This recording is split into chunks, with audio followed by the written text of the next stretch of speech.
Every vacation my mom would say there wasn't enough room, while cramming my sister's family of 6 into the beach house. My sister would smirk and say, maybe if you had a real job you could pay for your own trip. So my kids spent summers at home. I never argued, but last month I bought a whole resort and invited everyone except mom and my sister. When she called crying about being left out, I said, sorry, still not enough room. Year after year, that there's just not enough room for you and your kids at the family vacation? That's what my own mother did, while my sister smirked, suggesting I get a real job. But last month everything changed. I bought a resort, and guess who wasn't invited? My name is Miranda, I'm 35, and I'm a single mom to my amazing kids, Lily who's 10 and Owen who's 8. For 15 long years my mother, Catherine, would rent the same beautiful beach house for our big family vacation. The catch? My children and I were never, ever invited. Not enough room, she'd always claim, while somehow my sister Pamela's family of 6 always managed to fit. My successful real estate investment career? Totally invisible to them. I still remember Pamela, my sister, once sneering, maybe if you had a real job you could afford your own vacation. I never argued. I just worked harder. And then last month, I bought something that left my entire family absolutely speechless. Family dynamics are complicated, right? But mine? Sometimes they felt like they were scripted for a soap opera. My mother, Catherine, she's 62 now, and she's always made her preferences crystal clear. From childhood birthday parties to college decisions, my sister Pamela got the lion's share of attention, praise, and support. Me? I was expected to figure things out on my own, to be the responsible one. Pamela, she's 38, married Thomas right after college. He's a successful orthopedic surgeon, and they've got 4 beautiful children. Emily, Jacob, Zoe, and Tyler. They live in this massive 5-bedroom house in an exclusive neighborhood, complete with a pool and a home theater. Their Christmas cards, I swear, look like they're straight out of a magazine. After my father died from a sudden heart attack 16 years ago, my mother started this beach house tradition. It was supposed to be a way to keep the family connected. Every summer, she'd rent the same sprawling house on Sunset Beach for 2 weeks. The first year I was invited, along with my then-husband, Richard. But after our divorce 12 years ago, when Lily was just a toddler and I was pregnant with Owen, the invitations became sporadic, then they just stopped altogether. We need to prioritize the children, my mother would say, somehow completely forgetting that I had children too. Meanwhile, I had to rebuild my life from scratch. Richard moved across the country with his new girlfriend and barely sent child support. I started as a real estate agent, working nights and weekends, juggling childcare. I took every class I could on property investment, saved every single penny, and slowly I began building my portfolio. One small property led to another, then another. But to my family, I was just Miranda who sells houses. 3 summers ago, I got that familiar June phone call from my mother. Miranda, darling, I've been thinking about the beach house arrangements, she began, her voice carrying that fake apologetic tone I'd grown to recognize. Yes, Mom, I replied, already knowing exactly what was coming. Well, with Pamela's family, there's just not enough room this year. Thomas's parents will be joining for the first week, and you know how the children need their space. I took a deep breath. What if the kids shared rooms? Lily could stay with Emily and Zoe, and Owen with Jacob and Tyler. I could take the sofa in the den. There was a pause. Oh honey, that wouldn't work.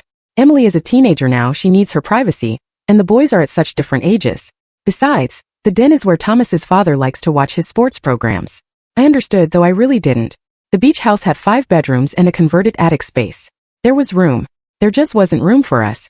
The hardest part was always telling my children.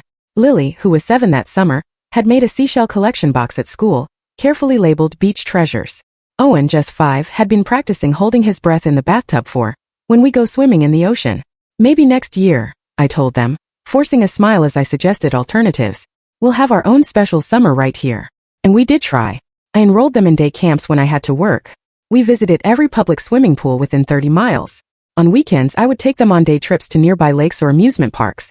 I worked extra hours to afford special treats and experiences for them, trying to create memories that would compete with the idyllic beach vacations their cousins described in vivid detail when we saw them at holiday gatherings. Did you ride the waves this year? Lily would ask her cousin Emily. Every day, Emily would reply. Grandma bought us all boogie boards. Mine was pink. Each summer, I watched my children's faces fall when they realized another year had passed without an invitation to the beach house. Each summer, I promised myself things would be different next year. But they never were. Last summer brought another family gathering at my mother's house. It was the traditional pre-beach trip dinner, where Catherine would distribute new beach towels to Pamela's children and discuss the menu planning for their 2-week stay. I sat quietly at the dining table, helping Tyler cut his chicken while Pamela scrolled through her phone, occasionally showing my mother photos of swimsuits she was considering packing. Miranda, could you pass the salt? Thomas asked, barely looking up from his plate. As I reached across the table, Pamela glanced up. "Oh, what are you and the kids doing this summer, Miranda? Any special plans?" The question sounded innocent enough, but the slight smirk that followed told me it wasn't. "We're exploring local options," I replied evenly. "There's a new water park opening next month that the kids are excited about." "That sounds nice," Pamela said, drawing out the last word. "Though it's not quite the same as feeling the ocean breeze, is it? Maybe if you had a real job, you could afford your own vacation instead of waiting for handouts." The table fell silent. My mother cleared her throat but said nothing to defend me. Thomas chuckled softly, and I felt heat rise to my cheeks. Worst of all, I could see Lily at the kids' table, her head down, pretending she hadn't heard. "The water park will be fun," I said simply, and changed the subject to ask about Jacob's baseball team. Later that night, back in our modest 3-bedroom ranch house, Lily approached me while I was folding laundry in the living room. "Mom, why don't we ever go to the beach house with Grandma and everyone?" she asked, her voice small. I patted the space next to me on the couch, and she climbed up, leaning against my side. "Well, sweetheart, sometimes families make different plans for different people. Grandma's beach house is pretty full with Aunt Pamela's family. But Emily said there's a big room upstairs with 4 beds that nobody uses except for their suitcases." I swallowed hard. "Is that so? And Aunt Pamela said you can't afford a vacation. Is that true? Are we poor, Mom?" The question stabbed at my heart. I turned to face my daughter, taking her small hands in mine. "No, honey, we're not poor. We have everything we need. I have a good job that lets me be home when you get back from school. We have our house, food on the table, and each other. That makes us very rich in the ways that matter." Owen appeared in the doorway, clutching his favorite stuffed dinosaur. "Can we have our own adventure?" he asked. "Just us, without Grandma and Aunt Pamela?" "That's a wonderful idea," I said, opening my arms so he could join our couch huddle. "What kind of adventure should we plan?" As the children excitedly discussed possibilities, ranging from camping in the backyard to visiting Disney World, I made a silent promise to myself. This pattern had gone on long enough. Something needed to change. And since I couldn't count on my mother or sister to be the ones to change it, it would have to be me. That night, after the children were asleep, I sat at my small home office desk and opened my laptop. Instead of catching up on client emails, I began researching coastal property investments. I had been careful with my real estate business, building slowly but steadily. I had a solid reputation and a growing portfolio of rental properties. What if I took a bigger risk? Over the next few weeks, I stayed up late every night creating a business plan. I reached out to potential investors and partners I had met through my work. I studied market trends and vacation destinations within driving distance. And I found a promising lead. A small, underperforming resort property about 2 hours from the very beach where my mother rented her summer house. The property had potential, but it would require a significant investment. I would need to liquidate some of my existing assets and take out a larger loan than I'd ever considered before. The numbers made me dizzy, but they also worked, on paper at least. This could be more than just an emotional response to years of exclusion. It could be a smart business move. With trembling hands, I made the first call to my bank to discuss financing options. As I hung up the phone, I felt a strange mix of terror and exhilaration. What had started as a late-night fantasy was beginning to take shape as a real possibility. The next year was the most challenging and transformative of my career. By day, I continued managing my existing properties and serving my real estate clients. By night, I immersed myself in the world of commercial real estate and resort management. I closed 3 major deals that spring, including a small apartment complex that netted me enough commission to pay off my car, and set aside a significant sum toward my growing resort fund. My reputation in the local real estate community was solidifying. Twice I was asked to speak at regional investment seminars, and a local business magazine even included me in their Women to Watch in Business feature. None of this impressed my family, who still introduced me as simply Miranda. She sells houses at gatherings. In April, I met Barbara Thornton, a successful developer who had transformed several failing hotels into boutique destinations. After my presentation at a real estate investment forum, she approached me with a business card and an invitation to coffee. "You've got good instincts," she told me over espresso the following week. "But you're playing it too safe. What's your big vision?" I hesitated, then pulled out my folder of research on the coastal resort property. Barbara studied my numbers, asking pointed questions about my financing plan, renovation budget, and marketing strategy. After an hour of grilling me, she sat back and smiled. "You might be onto something here," she said. "If you're serious about this, I'd like to mentor you through the process." What followed were 60 and 70-hour work weeks as I balanced my existing business, the resort acquisition process, and single motherhood. I hired a reliable after-school sitter for the kids and scheduled my client meetings during school hours whenever possible. I became an expert at multitasking, reviewing property inspection reports while watching Owen's soccer games and negotiating with contractors by phone during Lily's dance recital intermissions. The kids noticed the change. One night, Lily found me asleep at the kitchen table, my face pressed against a spreadsheet. "Mom," she said, gently shaking my shoulder, "you should go to bed." I lifted my head, disoriented. "What time is it?" "Almost midnight. You said you were just checking one email after dinner. But that was 4 hours ago." I rubbed my eyes. "I'm sorry, sweetheart. This project at work is really important." "More important than us?" she asked, her voice small. The question jolted me fully awake. "No, never more important than you and Owen. You two are the reason I'm working so hard." I pulled her into a hug. "I promise it will all make sense soon." November brought our family Thanksgiving at my mother's house. Pamela and Thomas arrived in a new luxury SUV, their children spilling out with tablets and gaming devices in hand. My mother fussed over them immediately, exclaiming over how much they'd grown and how smart they looked. "Miranda, you're late," was her greeting to me when we arrived precisely at the time stated on the invitation. Dinner was the usual performance. My mother served Pamela first, then Thomas, then each of their children in age order, before finally offering food to my children and me. The conversation revolved around Pamela's recent kitchen renovation and Thomas's promotion at the hospital. After dinner, as we moved to the living room for dessert, my mother brought out her photo album from the summer beach trip. "Look at these beautiful sunset pictures," she cooed, showing them to the gathered relatives. "And here's Emily on her new paddleboard. Thomas bought one for each of the children." "Can I see, Grandma?" Owen asked, trying to peek at the album. "In a minute, dear," she replied, continuing to turn pages. "Oh, and here's the seafood feast we had for Thomas's birthday. The restaurant brought it right to the beach house." Such service. I watched my children's faces as they absorbed, once again, all the experiences they had missed. Jacob, Pamela's middle son, unknowingly twisted the knife. "Lily, you should have seen the dolphins. They swam right up to where we were building sandcastles. Mom said it was a once-in-a-lifetime thing." Lily nodded politely, but I could see the hurt in her eyes. Later, as Thomas monopolized the conversation with details about the boat he had rented for a day during their beach stay, I found myself reflecting on my childhood. I had always been the responsible one, working part-time jobs since high school to pay for my own clothes and school activities. Pamela had received a car for her 16th birthday. I had taken the bus to my after-school job at the mall to save for mine. My mother had criticized my choice of college. Why not somewhere more prestigious? My career path. Real estate? Is that stable enough? And later, my choice of husband. Richard seems nice, but does he have ambition? When the marriage fell apart, there was no sympathy, only a knowing. "I told you so" look and occasional reminders that Pamela and Thomas were celebrating another anniversary. As I drove home that night with Lily and Owen quiet in the back seat, I realized that the pattern of emotional neglect that had shaped my childhood was now affecting my children. They were experiencing the same sense of being less than, the same exclusion, the same subtle message that they weren't quite as important as their cousins. I gripped the steering wheel tighter. The resort acquisition wasn't just about proving my worth anymore. It was about breaking a generational pattern and showing my children that they deserved better. The coastal property I had been researching was called Seaside Haven Resort.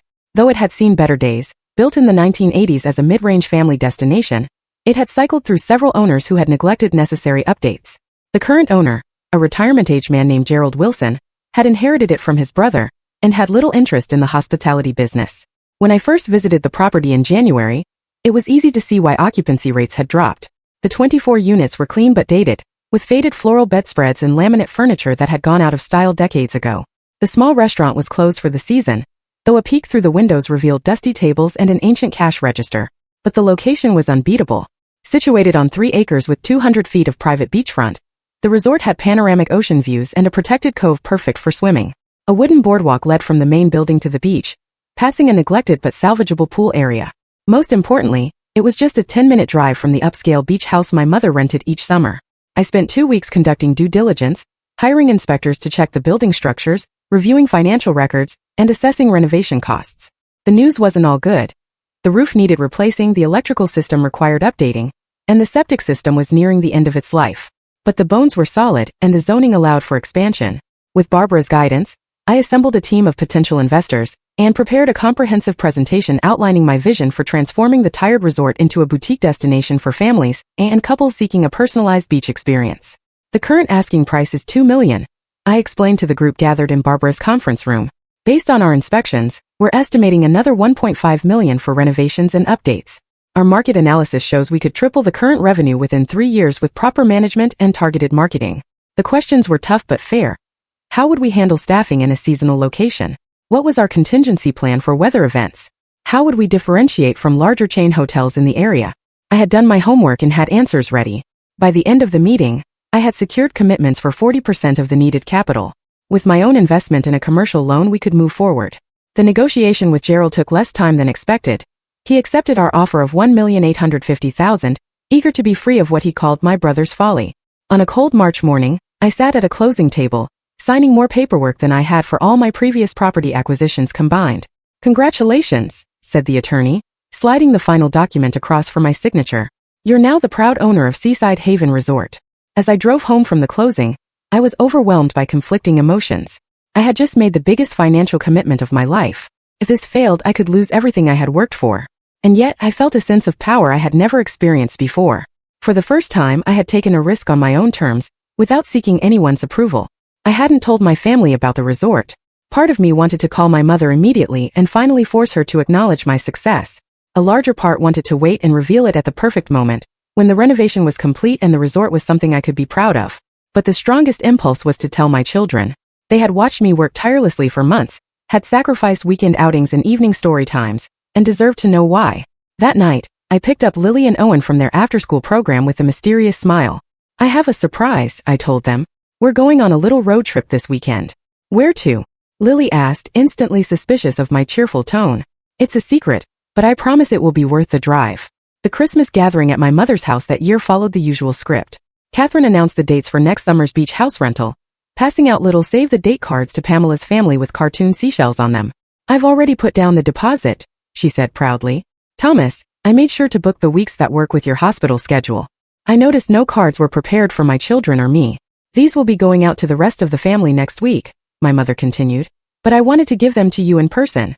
As if on cue, Thomas made a show of retrieving packages from their car. "And speaking of gifts," he announced, "we brought a little something for everyone." Pamela's children received expensive electronic gadgets. My mother received a designer scarf that I knew cost more than my monthly car payment. My children each received generic gift cards to a chain store, with Thomas explaining, "We weren't sure what you liked." My gift was a scented candle, the kind sold in discount bins near checkout counters. "Thank you," I said politely, wondering if they knew or cared that I was allergic to artificial fragrances. Later, as the adults had coffee and the children played in the basement, Lily approached my mother. "Grandma, will we get to come to the beach house next summer?" she asked directly, catching everyone off guard. My mother patted her head absently. "Oh well, we'll have to see about space, dear. Maybe next year." It was the same answer she gave every year. I caught Pamela's smug look and Thomas's dismissive shrug. They knew, as did I, that maybe next year meant no. That night, I held on to the secret knowledge of my resort purchase like a shield against their indifference. In 6 months, I would have a very different answer to my daughter's question. The renovation of Seaside Haven Resort became the focus of our lives that winter and spring. I hired a local contractor with experience in hospitality projects and a designer who specialized in coastal aesthetics. Together, we created a plan to transform the dated property into a welcoming retreat that balanced luxury with family-friendly comfort. In February, during a school holiday, I finally brought Lily and Owen to see the property. I had prepared them with stories about a special project, but hadn't revealed the full scope of what I had purchased. "Is this it?"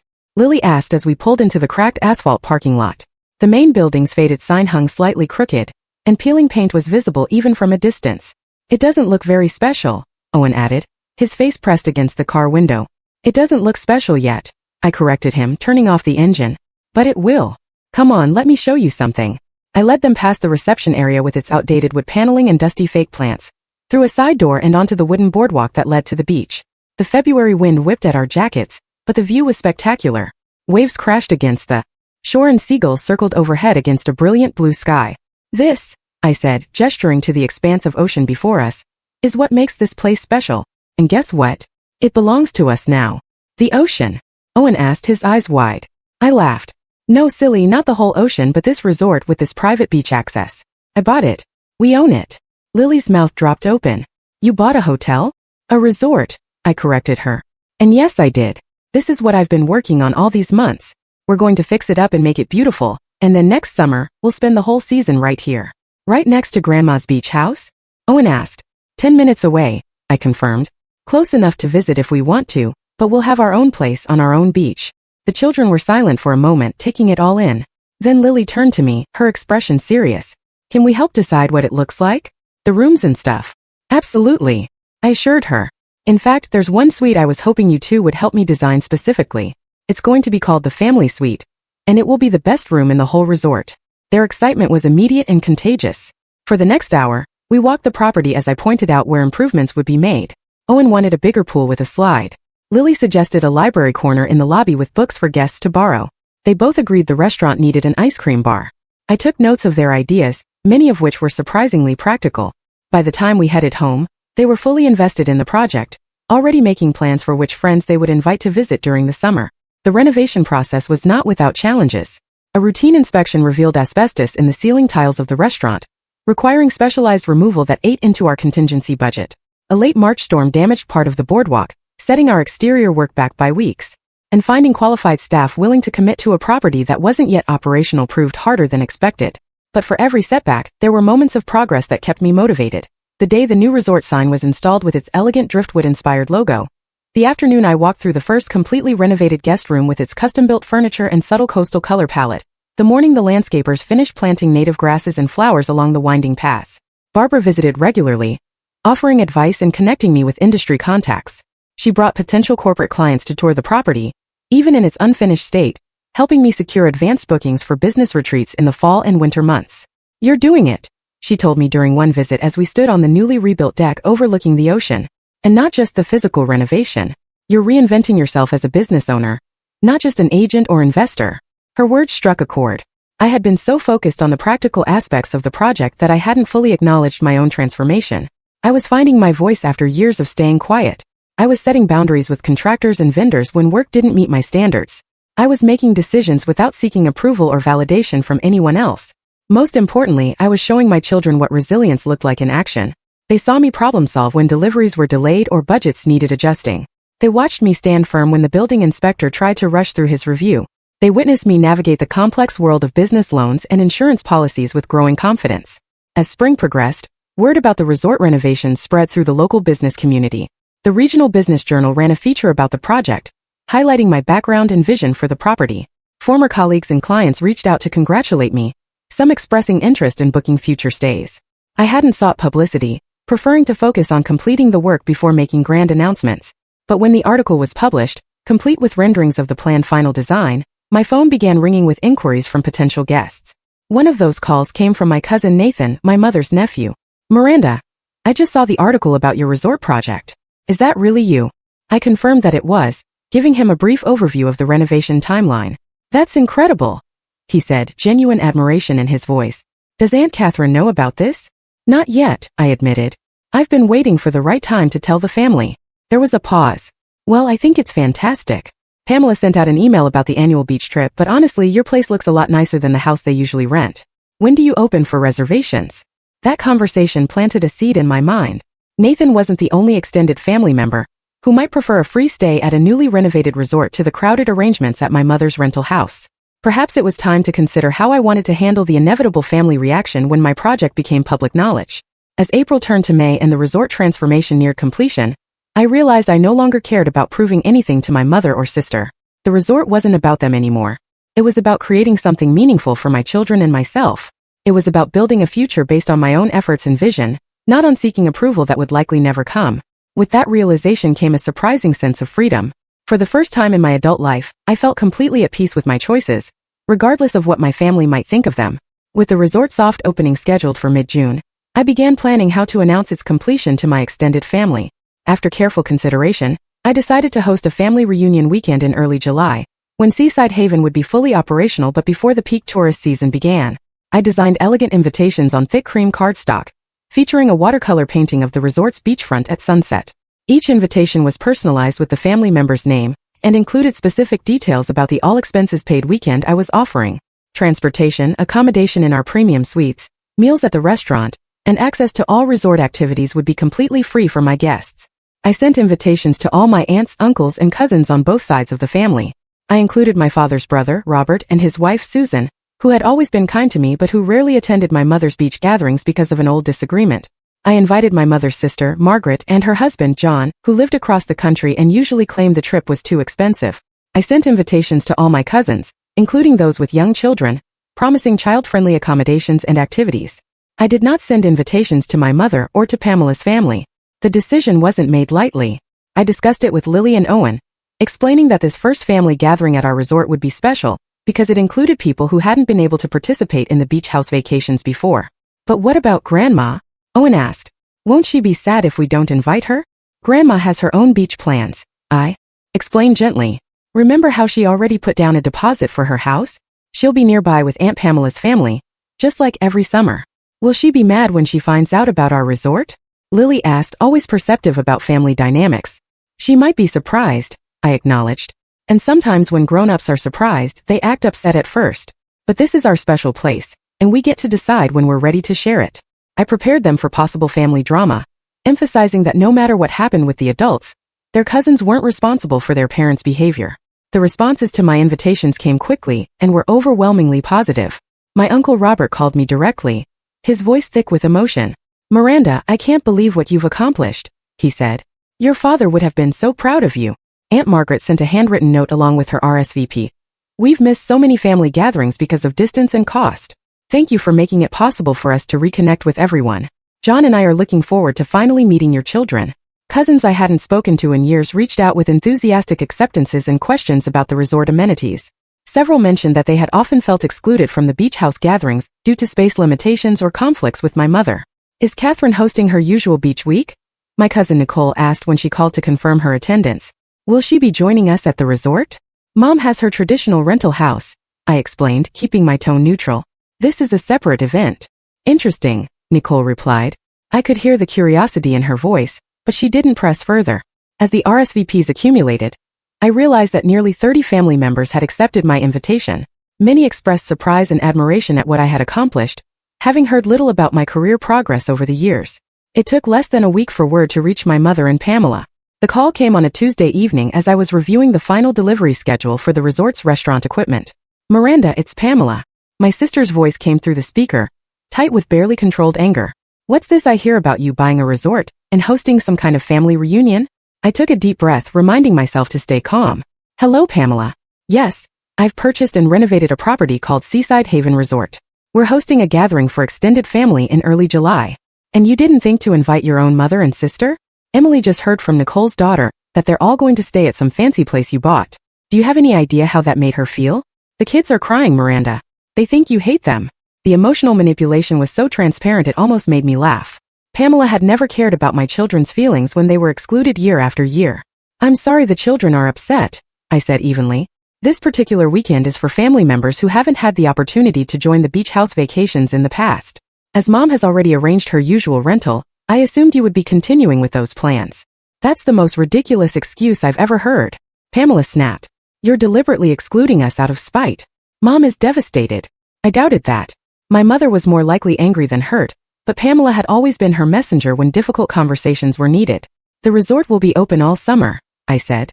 You're welcome to book a stay as regular guests at another time. Book a stay? You expect us to pay to visit your little motel when we've been inviting you to the beach house for years. I almost corrected her on both points. Seaside Haven was hardly a little motel, and they had specifically not been inviting me to the beach house, but I bit my tongue. Listen carefully, Pamela, I said instead, my voice firm but controlled. For 15 years I've watched you and Mom pack up for beach vacations while telling me and my children there wasn't enough room for us.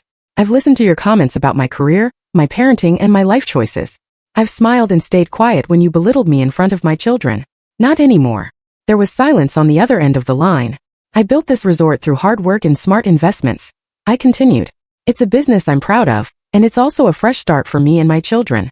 The family members I've invited are people who have shown us kindness and inclusion, even from a distance. When you're ready to do the same, we can talk about future gatherings. So that's it. Pamela's voice had shifted from angry to tearful.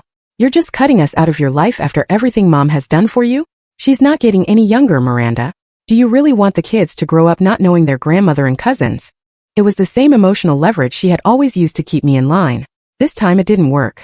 My children see their grandmother at Christmas and Thanksgiving, and they're welcome to continue those visits.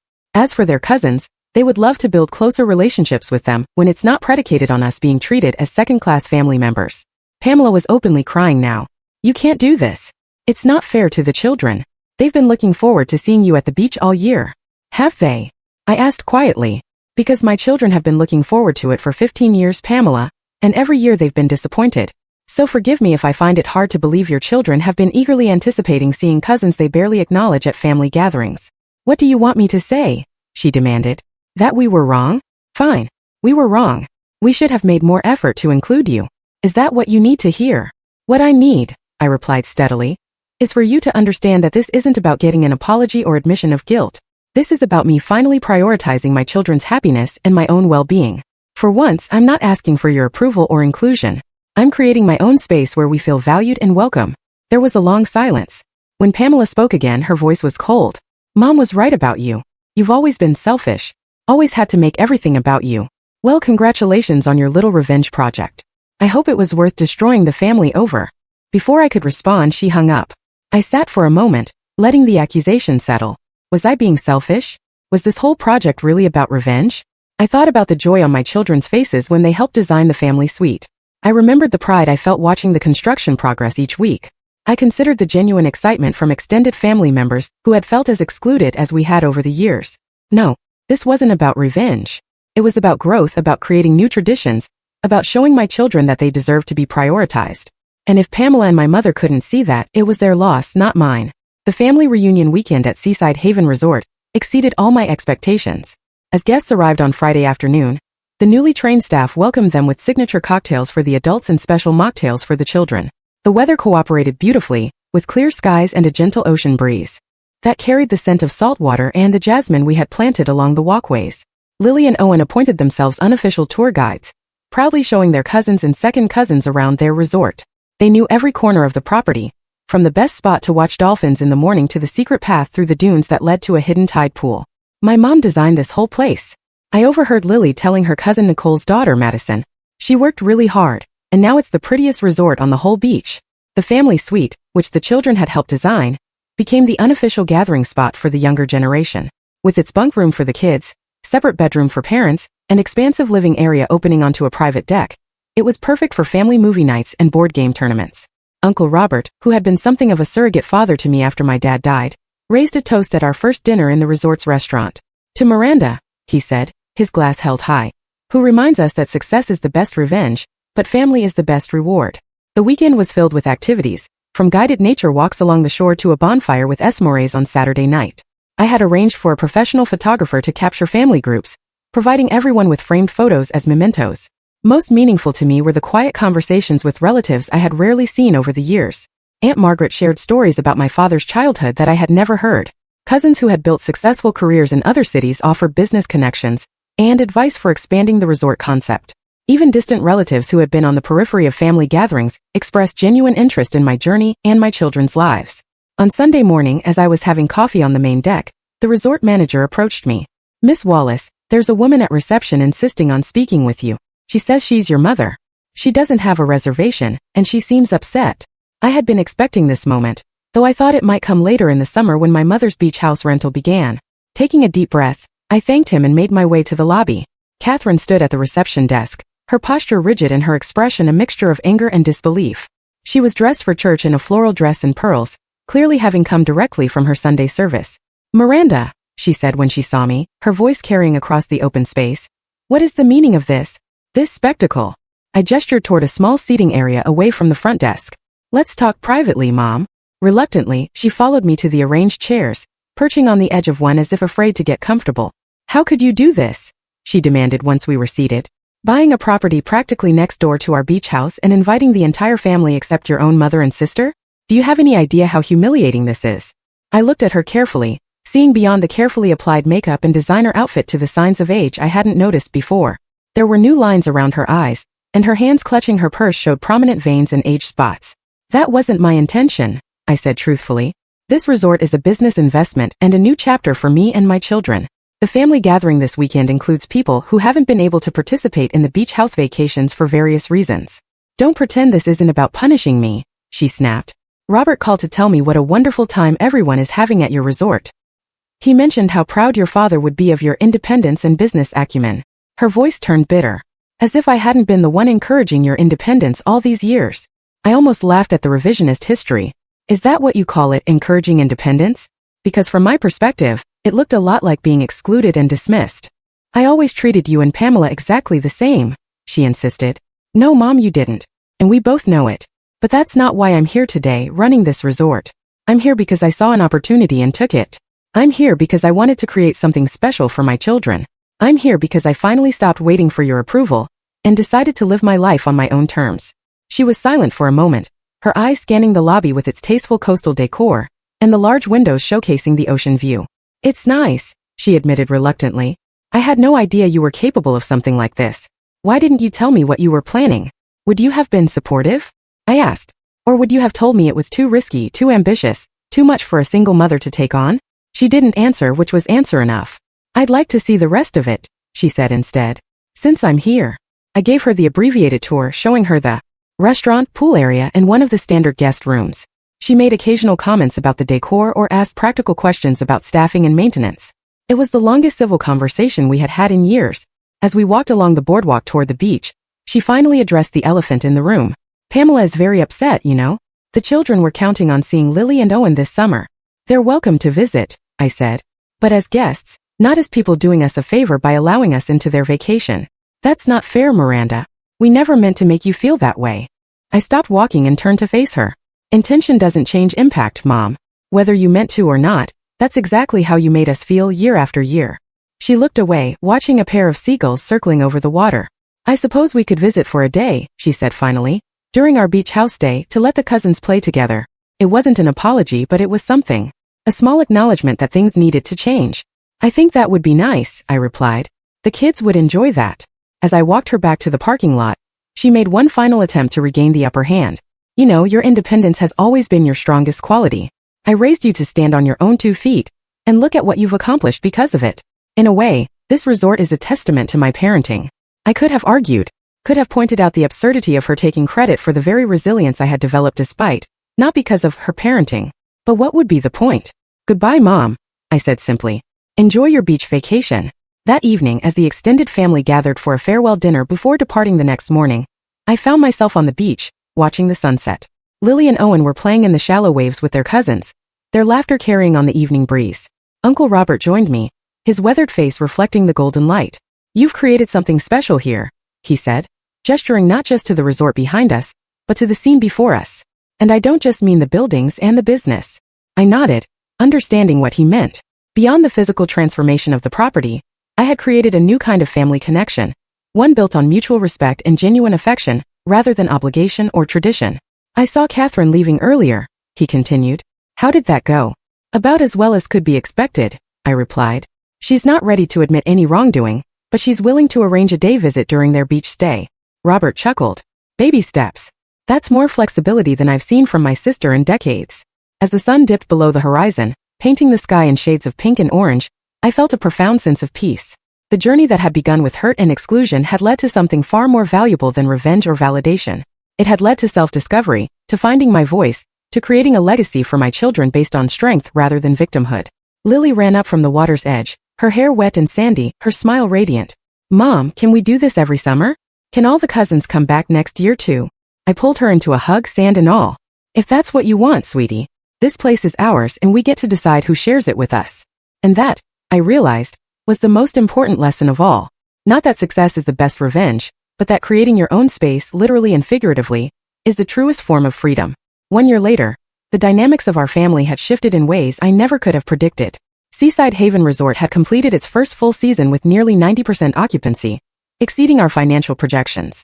The family suite had been booked solid from June through August, often by relatives who had discovered the joy of beach vacations without the tension of my mother's orchestration.